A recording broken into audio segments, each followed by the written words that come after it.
சீதா தேவி வனவாசத்தில் இருந்த நேரம் அது. ஒரு முறை முனிவரின் பூஜைக்காக நீர் கொண்டு வர செல்கிறார்.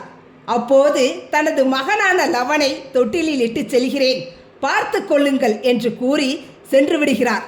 பாதி தூரத்திலேயே குழந்தை அழுதுவிட்டால் முனிவரின் பூஜை கெடுமே என்று நினைத்து சீதா தேவி திரும்ப வந்து குழந்தையை தூக்கி சென்று விடுகிறார். சிறிது நேரம் கழித்து தொட்டிலை முனிவர் பார்க்கையில் குழந்தை இல்லாததை கண்டு அதிர்ச்சி அடைகிறார். உடனே அருகில் இருக்கும் தர்ப்பை புல்லை பீத்து தொட்டிலில் போட்டு தன்னுடைய தவ வலிமையில் ஒரு குழந்தையை உருவாக்குகிறார். பிறகு நீர் கொண்டு வருகையில் சீதையின் கையில் குழந்தை இருப்பதை கண்டு ஆச்சரியம் அடைகிறார்.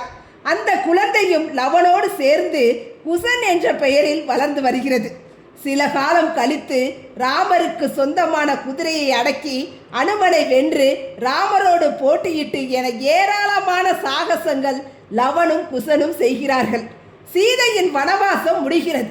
தங்கள் குடும்பத்தில் இரட்டை குழந்தை பிறப்பதில்லையே, இப்பொழுது எப்படி இரட்டை குழந்தைகள் நமது வம்சத்தில் என அனைவரும் கேட்கிறார்கள். உடனே சீதை உண்மையை கூறுகிறார். லவனை மட்டும் அனைவரும் ஏற்றுக்கொள்கின்றனர். அண்ணனான லவன் நாட்டை ஆளட்டும், நான் காட்டை பாதுகாத்து ஊர் எல்லையில் வீற்றிருப்பேன் என்று கூறுகிறார் குசன்.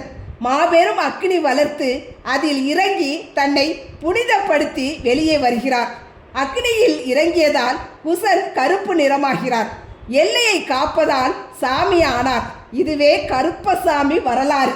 இவரை கருப்பணசாமி என்றும் அழைப்பார்கள். இவர்